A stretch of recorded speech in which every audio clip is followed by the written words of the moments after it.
Get ready, Swifties. Tonight, we're talking about Taylor Swift, Keith Giffen, Neil Hansen, and our experience at New York Comic Con.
All right, everybody. If it is, what happened?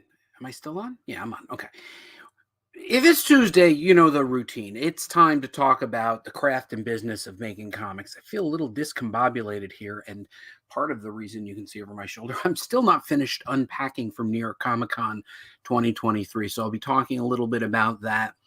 I've got some photos for you, a little blast from the past. I don't know why I enunciated like that, but we'll be talking about Taylor Swift and what that means for you, whether or not you're a Swiftie or not. We're talking about a couple of recent deaths. And speaking of recent deaths, hey Mike, hey, how's it going? I didn't know how to I didn't know how to segue that. I feel like no transition, huh? There's no transition for so people died, and here's Mike. Yeah, and there I am. I got my robe on. I gotta tell you, you look like you're back in the part, Mike. You're back in the saddle. You didn't have the robe for a little while. I didn't have it for a little while, but it was warm here, so I didn't wear it. But now it's starting to get on chilly side. It's getting down to the 70s. So all right, so you're in the Los Angeles area, Mike. What is the temperature like? It is. I think in the car today it was like 75. 75. And I got my robe on because it's chilly. That's actually not all that different, the temperature here. I mean, it was pretty close temperature-wise. Yeah. 75. Now, you're in sunny LA. Are all the protests over? Not the protests, the people with the signs. The striking? The strike? Yeah, the strike. The SAG is still striking. So they still got the signs and they're still doing the marches. I sort of knew the answer to that, but I wanted to have you participate in the show. Thank you. Yeah. I appreciate it. So, and part of the reason for that, Mike, is because part of our random news tonight will touch on Taylor, call me Tay-Tay, Swift. That's good. And I like the Photoshop work you did on that. Yeah, I mean, I kind of was a little amazed. I used to have a super hard time cutting out around the edges of photos, but the newest version of Photoshop, which I pay for, is gives you this great remove background thing. So, okay. Yeah, hold on. So there you go. So Gatilla asks, so they are sagging behind the writers. A little play on words there. I'll listen to that. I will show myself out. Gatilla, don't show yourself out. There are many photos from New York Comic Con, and I want you here with me by my side. You ready, Mike? I'm ready. Do one. Oh, Taylor Swift. Okay. Mike, just give me some size and scale of the movie or the film. Well, I don't know if is it a film or is it a movie? Like when it's well, it's a movie, but it basically is just scenes from her tour that she's been on, this Eras tour. You say just. Yes. This is one of the most profitable tours in concert history. Yes. Literally lifting entire economies, local economies, when Tay-Tay arrives in town. And I should note, I am not kidding. We are a Taylor Swift fan. Family paid extra for the popcorn commemorative trough of popcorn. It's like a trough. Like you take this and then you hook it around your ears and you just eat. Does the popcorn come with diamonds in it? It does. It's glittery and it's fun and it sings sad songs about my exes. Oh, well, Yeah. But whatever makes you money. Yeah, forget making money. She makes great music. I mean, let the haters hate, Mike. She makes really good music. I don't know if I'm a Swiftie, but I do enjoy a couple of her songs. All right, well, talk to me about what you do know and love, which is money and success. Yeah. Tell me about this Taylor Swift Eras Tour, and then we're going to contextualize it for comedy. Look at me, I sit back like this. Well, from what I read, and I've only done like 5 minutes of research on this. That's more than usual. She so far it's made about 130 million domestic and about 160 million worldwide, and it had something like a $30 million like in advance sales when they announced that it was coming out in the movies, in the theaters, I should say. Now let's just note she already made the money on the tour. Oh yeah. She made from another one of the articles I read said it was something like a $10 million kind of investment to get everything up and rolling, the cameras and blah blah blah to film the tour for the movie. But they've clearly made all that back in doubled and tripled and whatever. Keller was like, hold on, I got. Yeah, she can just pull out her checkbook and write a $10 million check, no problem. Now, Mike, have they talked much about the part that I find most interesting and most relevant to comic book creators? The fact that Taylor Swift did not go through traditional distribution channels and has worked directly with the movie theater chains. Yeah, AMC. She went there. I guess they tried to go through the typical Hollywood studio route, but they didn't like the deal they were getting because the studios usually take a massive, massive cut of the box office. And so her father, who I guess is her manager or at least someone who takes care of her accounts and all that, he contacted the head of AMC, the CEO, and they just made their deal that AMC would pull in 43% of the box office take, and the other 57% goes to Swift. And, all the other people that she has. Swift. Nobody says Swift. I say Swift. They say Taylor. They say Tay-Tay. Nobody says Swift. Okay, Taylor. I don't like just saying Taylor, though. Taylor's big enough that you can just say Taylor. There's no other Taylor. Other than the tailor that you would go to fix to darn your jeans. Yeah. There is no other tailor. Everybody knows Taylor now. Yeah. So, I mean, it's a great move because it cuts out the middleman. You don't have to deal with the Hollywood studios taking all their money. This goes right between AMC, and they can distribute it to all their theaters. And they even have the ability to license it to other theater chains. So that gives them even more of a take on it, which is great. Oh, no. Look at this. Catilla's already brought out some fighting words. I say you need better taste in music.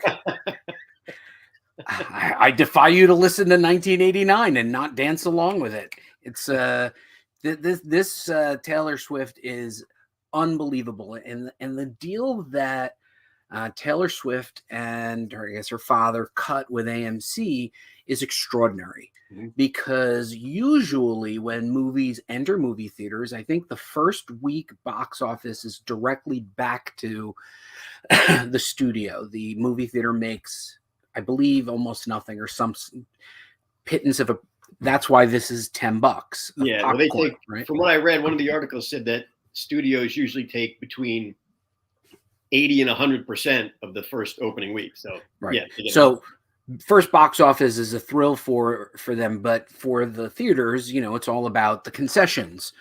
Woo! Then subsequent weeks, the split becomes more in favor of the movie theater. So the longer that it runs, the better it is. Okay. So important to note. Number one, there was swag. You could buy swag, not a lot, but you could buy some swag. And it strikes me, why doesn't Marvel and DC have a swag booth at the AMC. There are not that many theaters left. Why can't I buy action figures and comic books right at the counter? That is a good question.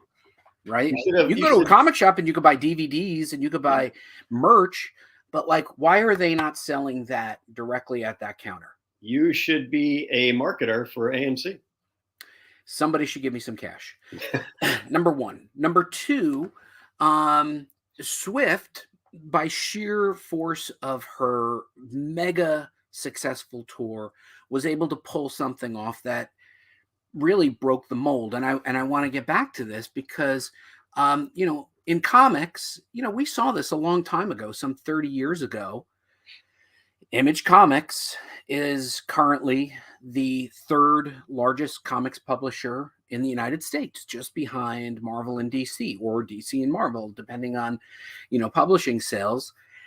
What is incredible about this is the Image Comics creators were, at the time, mega stars. I don't know if you could say they were bigger relative to Taylor Swift, or collectively they had as much influence.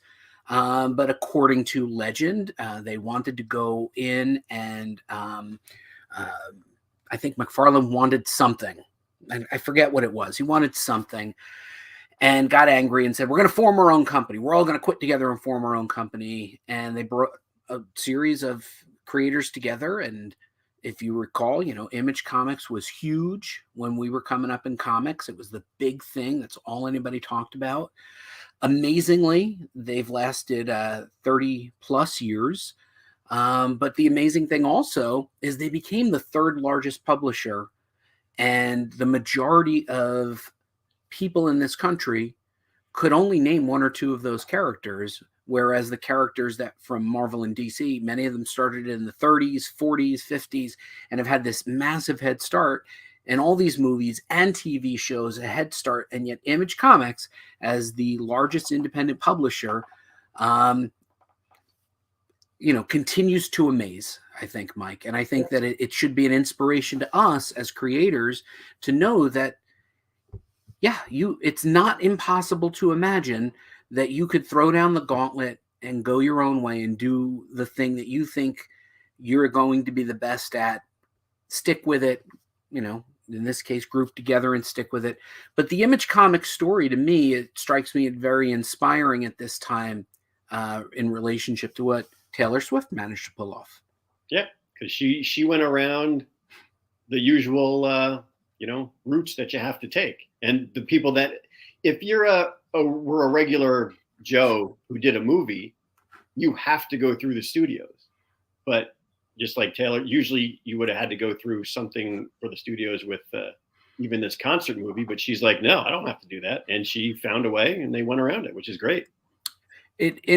Look, I'm sure the road to this kind of experimentation is paved with tears. Yeah. Marvel, legendarily around the time of Image Comics in the 90s, bought the distributor, Heroes World Distribution, right? There are times when, big, bold moves work out, and there are times when they do not. But as comic book creators, I think that we should continue to look at Image Comics on a meta level, which is this inspirational spotlight or lighthouse that helps us see the way that you don't always have to go the way they tell you to go. Taylor Swift is proving that, oh, this is the deal. Oh, this is the deal. Take it or leave it. This is how we distribute movies. And I only know what I've read, but if any of it is true, it is fascinating that they said, well, this is it. Take it or leave it. And they were like, all right. Okay. Yeah. And Well, then, yeah. I mean, it's like Kickstarter now. You can just be a nobody. Yeah. And as long as you can get your friends and your family to back what you need, you can do it yourself. You don't have to go through anybody. And I think that's the key area for comic book school. In all seriousness, Mike, I mean, we do joke a lot, but the key thing is, the rules are made up and maintained by the people who have their greatest interest of maintaining those rules. Yeah. You see writers on strike, you see actors on strike, but collectively, when people work together, sometimes they can change the model or go around the system. You might like the system. You might like being, writing for Marvel, writing for DC. That might be your thing, might not be, but it doesn't mean it's the only way. And I think Taylor Swift has opened the door to prove sometimes you use the right moment, the right timing, right? It's all about timing. If she did this 3 years from now, who knows? Maybe is she going to be as, the top star still? But she proved that timing and a vision, you don't always have to take the first deal put in front of you. Yeah, and they went to AMC, which was kind of hurting a little. So that was a good place to go right off. Like, you don't want to go to maybe one of the huge ones. Go to that one who kind of needs the help. So they teamed up and they both helped each other. Yeah, so people, watching definitely think, do you want to write for Marvel and DC because you love those characters? Good, so do I, and I do want to write for them. But also keep in mind that, Image Comics is proof that there's another way, and they've got 30 years of staying power, third largest comic publisher. If you don't know the history of Image, there's a great video on YouTube, which you can find. It's a long form video. Sometimes I think they charge like $1.99 for rentals now. The Image comic story is really worth it. Okay. Mike, we saw the passing of comic book legend Keith Giffen, co-creator of Lobo, Ambush Bug, writer and artist of innumerable comics by mostly a lot of his stuff is very well known at DC Comics, the Justice League, but he also did quite a lot of work for Marvel. He was known for his wry and sharp sense of humor. I did not know him personally. I was a reader of his work. I went through and found some really nice articles about him. And it brought me back to a time when I was a kid in the 80s reading comics and sort of growing up with Giffen's work through the 80s and 90s. Do you remember reading much from Keith Giffen and enjoying his work, Mike? I'm sure I did. I mean, I can't, point to anything specific offhand, but, working at Wizard, I read quite a bit. So I'm sure Keith Giffen was in there somewhere. Yeah, so Giffen was known for his humor, and he died just before New York Comic Con, and he definitely got in the last laugh. This is his final post on Facebook. Read it out loud for us, Mike. I told them I was sick. Anything not to go to New York Comic Con. Thanks, Keith Giffen, 1952 to 2023. Wow. So, you know what? He was a guy of class and showed us how it was done. And to me, he went out as an inspiration. He was a funny guy, and obviously, he got the last laugh. Yeah.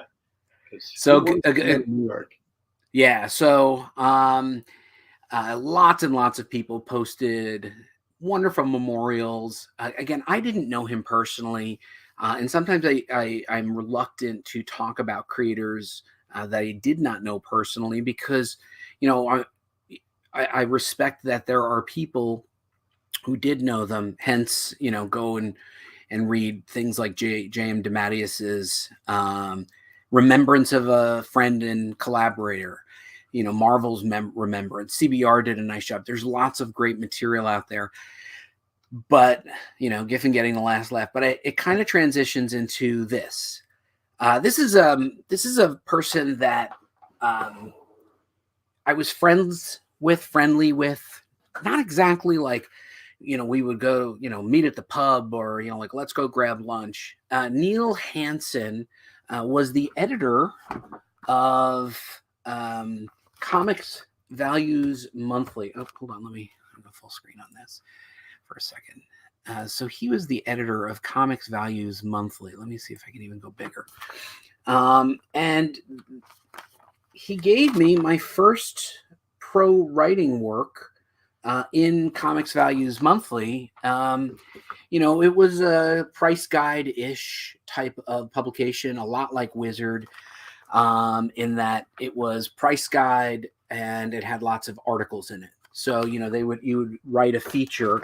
Now, I was at this point, Mike, just graduating college, and I had a degree in journalism, and I was working at night at the newspaper, writing about town council meetings and the new sewer that was going to be installed. I mean, whew, riveting stuff. But I took it very seriously. But I wanted to break into comics, and Neil was the first guy that took a chance on me. And now this is at a time, Mike, when the fan press was paid. And I was helped by Neil because he started a flow of work. I started writing for other publishers. I was working at the paper. I was going to sound like a Bon Jovi song, but he also worked on the docks, loading trucks. Like I did whatever, but I was a full-time freelancer, and that was really meaningful for me. And Neil knew that I wanted to be a full-time freelancer, and funneled monthly features my way. I believe I got paid a whopping penny a word, I think.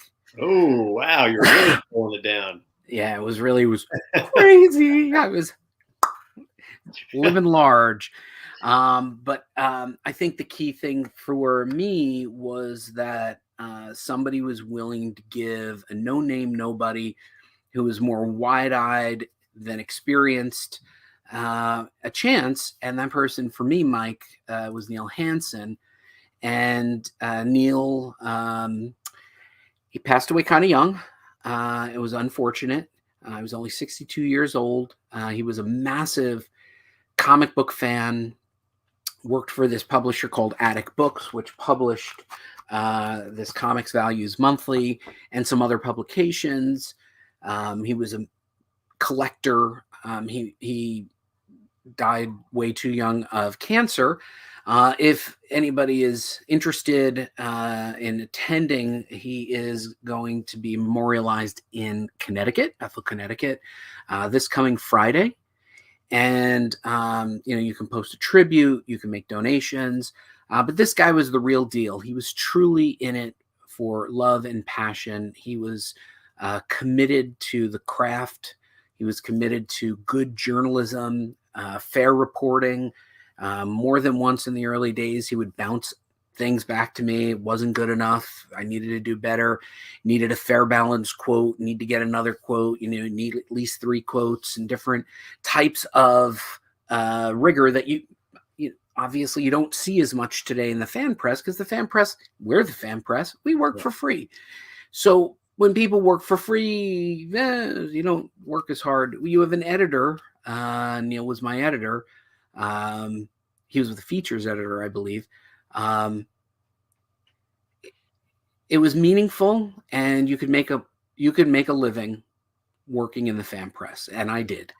And then eventually I pivoted. I got that opportunity, went over to Wizard in '95. But thanks to Neil Hansen, I made it into comics. Well, then I should thank Neil for getting you involved with comics. So that's right. So we raise a Taylor Swift cup to Neil.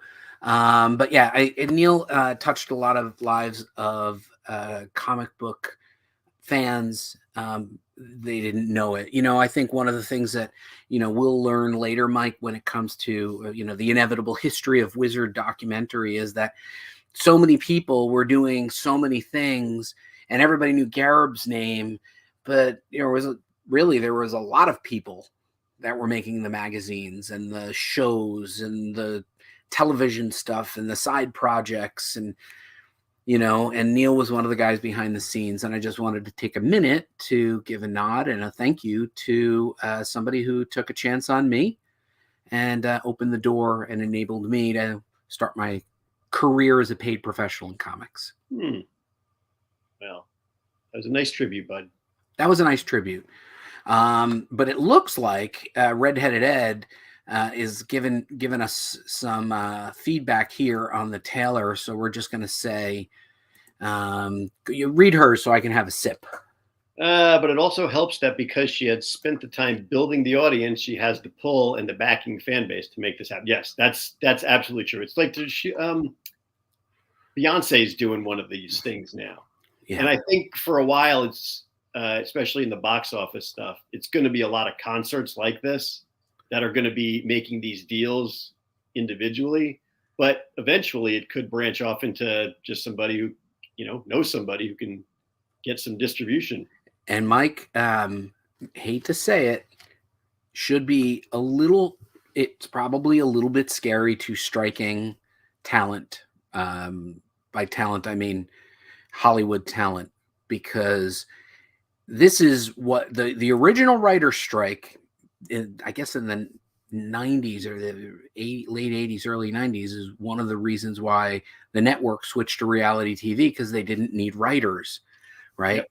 And it led to the explosion of things like American Gladiator. Just set up a jungle gym and have physically incredible people beat up normal humans, and like, boom, there you were. You had reality TV. Put 6 strangers together and turn on the camera, see what happens. And it changed the face of it. So it is probably scary to the striking actors right now going, wow, AMC made more money in the last 2 weeks than on anything else. Okay.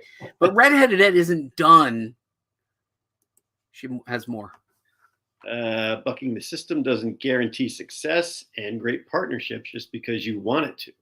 You still have to offer a good product, content that people want to follow for you. That's very true. I mean, yes. I mean, Taylor and the upcoming Beyonce one, they have a built-in audience. No matter what, they're going to make a ton of money. Now, if you're just a new band who happened to get the same deal, or at least made a deal, you're not going to get this same kind of outcome. But no, I agree. And then she apologized. She says she got wordy. But you know what? We like when you get wordy. And we've got something to say thank you for coming to New York Comic Con too, Aaron, Redheaded Ed. I've got some photos to share. Here we go. Oh, boy. Here we go. Okay. This is just proof. This is proof A, I need to lose weight. And B, I too take networking seriously. I make sure I go to the publishers. I get my photo taken. I get to meet people. I see different friends. I talk to editors. I talk to anybody's at the booth. And I think that's, I just want you to know, I take my own medicine when it comes to networking at cons. Hold on. This is one from Gatilla. Go ahead, Mike. Strike was 2007. In 2008, I was working at a temp job with a former script editor of an ABC show. How about that? All right. Way to go, Glenn. Thanks for sharing. But there was a strike before that, and it famously hit the TV show Moonlighting, and they ended up having to do a non-scripted episode of Moonlighting. Oh, that's right. That was 86, maybe? Yeah. Yeah, and that they did a song and dance, and they just improv'd, and it was one of the best shows they'd ever done. But it also was opening the door to the inevitable reality shows. Okay. These were some of the markers that I gave away, or we gave away. These were just, we just gave away so many markers. Attendees left with so much free swag. We sprinkled it on all the pros, and these are the guys at Marvel Uchida. I didn't make them pay for the comic. I was going to say, yeah, they're holding your comic. Did they think it was drawn with their markers? Well, I did sign it. You could see very small. I signed it with one of their gold markers, which you could see in the background photo. Okay, Marcelo Fieria, good friend, and just love to see this guy. We did some very early work together on Richie Rich. He's gone on to be exclusive at Marvel for 4 years straight. And yeah, I struggle to get work anywhere. So I get, our careers are almost exactly the same, but like parallel lines. Yeah, it's sort of that's why he's so happy. He's winking at the camera. He's like, I make money. And I'm like, I don't. I work for free on a YouTube show. Okay, here we go. This is people buying my comic and then being photobombed by Jason Liebig, who's a TV star on the History Network and the Food Channel.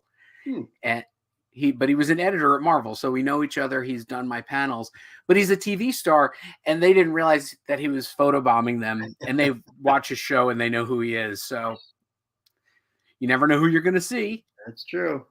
This is part of the crew from left to right. You got Marianne, you got Christian, you got Ari, and Marianne under that shirt is wearing a comic book school shirt, but she went out and branded her own shirts. How cool is that? Well, that's impressive. Yep. And Christian was there. His shirt said heavy metal, and his biceps could crush coconuts. So he must be lifting heavy metal. And there's Ari wearing his comic book school colors. But I do want to note something. Zoom in on Ari's pocket. Ari's pockets were as big as like a camel's hump. He just had his pockets were stuffed. His jackets were stuffed. At one point, I went, "What is that?" And he goes, "Oh, it's my notebook in case I have to write things down." And I'm like, you could get a smaller notebook.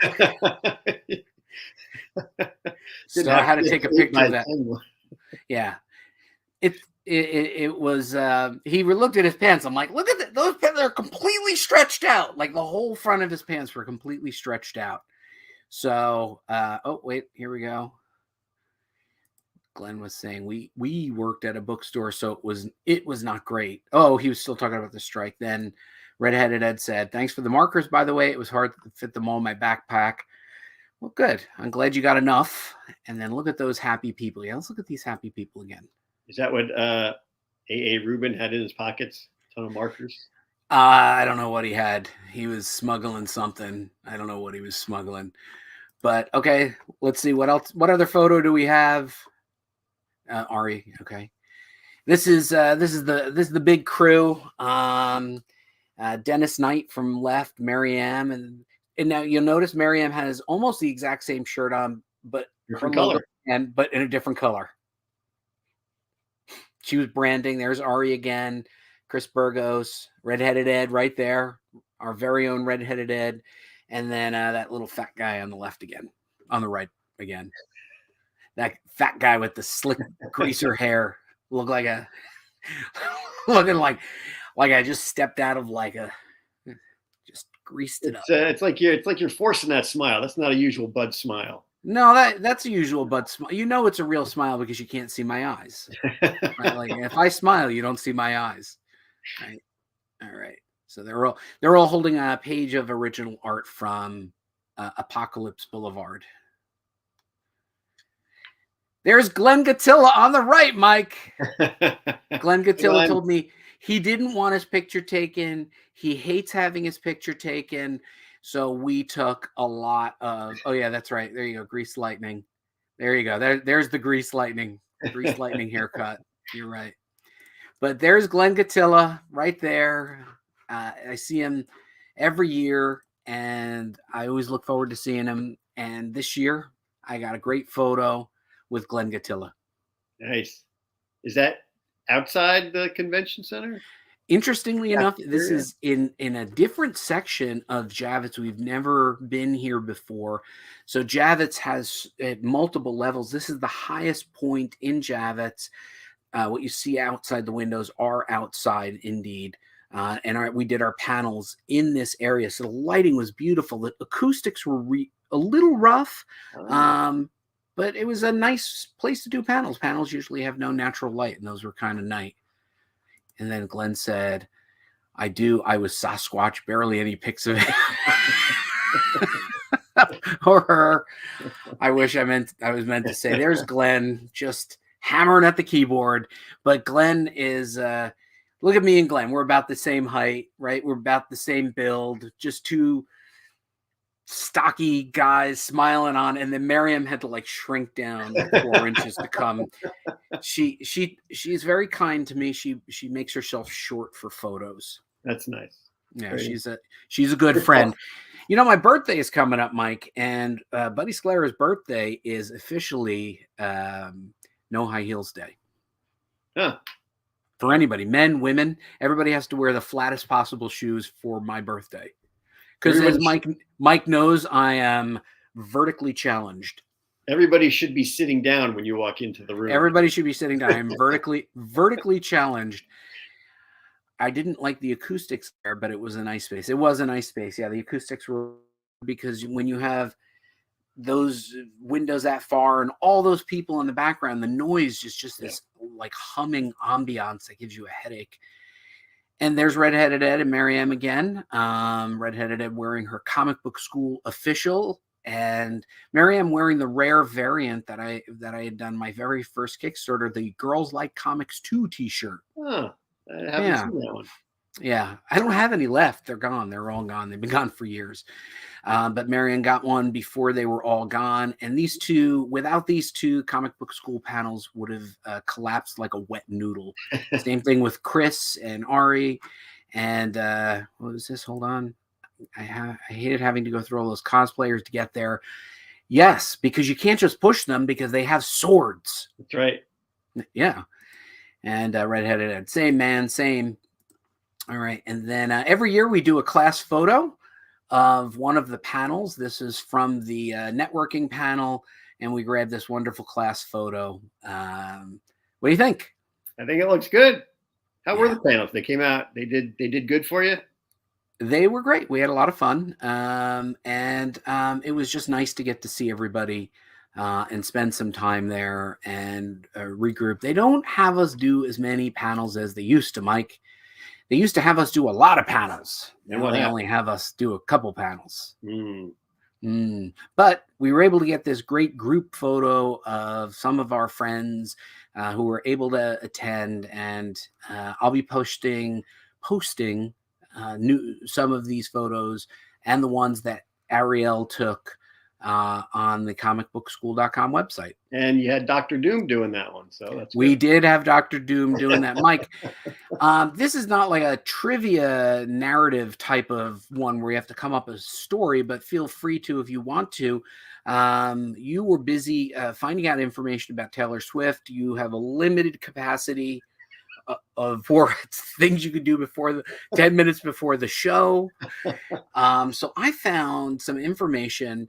I had heard in numerous times that a bullet has a tracing on it, grooves that are like a fingerprint. And I wanted to know what this was about. So first, do you know why there are grooves in bullets, Mike? I believe it makes their trajectory straighter. Exactly. The grooves come from inside the barrel of a rifle, in particular. Barrel of a rifle has a corkscrew shape. And what it wants to do is spin the bullet before it leaves the chamber. So like a football, perfect spiral, a spiraling bullet will travel further straighter. Seems unintuitive. No idea how they figured that out. But each different manufacturer, and you'll see here, I'll show you, manufacturers use different types of cutting, swagging, electronic processes to introduce rifling. That's the process of putting that corkscrew to make each barrel unique. So a barrel produces individual markings in addition to the bullet's land and groove impressions as it passes through. These unique markings is what an examiner evaluates to determine whether a given bullet was fired from a particular gun. So they recover a bullet. Now, the characteristics alone can reveal what brand and or model of firearm fired it. So they start with that, and they know that this kind of groove is most likely related to this type of firearm. I know nothing about firearms. I don't own any guns. Don't ask me to tell you what, but to figure out if a bullet originated from a specific firearm, I found this interesting. A forensic firearm and toolmark examiner uses an instrument called a comparison microscope to compare a question bullet, that's one that was recovered from a crime scene, to bullets test fired, from a suspect firearm. Examiners generally test fire into water recovery tanks to obtain comparison bullets for evaluation under the microscope.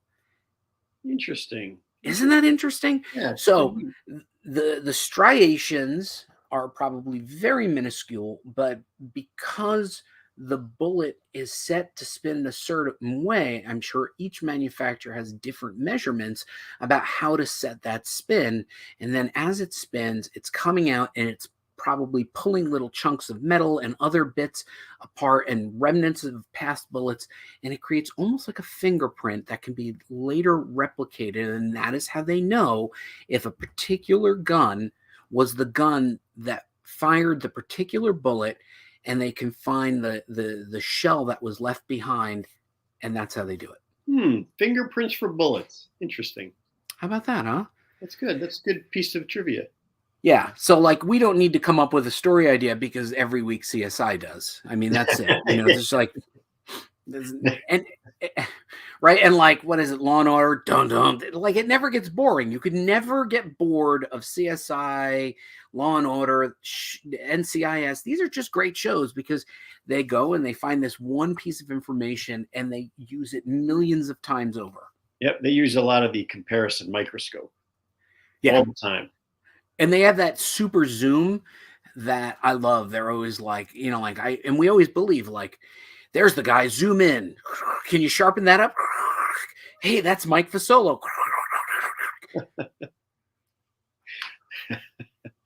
Yep. Dr. Doom made it. That's right. Yep. Okay, one. And then Redheaded Ed said she met a voice actor, a stuntman, 2 webtoon creators, and I got to see Glenn. Little Winky. So there you go. That's a pretty good hour of networking, huh? Yeah. Not bad. Yeah. Not bad.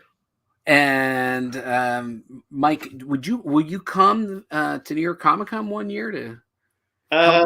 If I ever happen to be in New York. If you ever happen to be in New York. Yeah, at that time. Are you ever planning to be in this area ever again? Eventually. Eventually. I was there in June, July? Something. June, July, I guess. Yeah. One of those summer months where we went swimming. All right, Mike. Well, another great episode. I'm going to play us out with some music. I'm going to see if this works. See if that works. Oh, that's good. So, Mike, a great show. Hopefully we'll have some guests in the coming weeks. I'll continue to open up the archive of photos. Everybody should like, comment, and subscribe. If you like the show, tell somebody. If you don't like the show, tell somebody to hate watch it. But just tell somebody about our show. Thank you for everybody that came to New York Comic Con, and we will see you next week.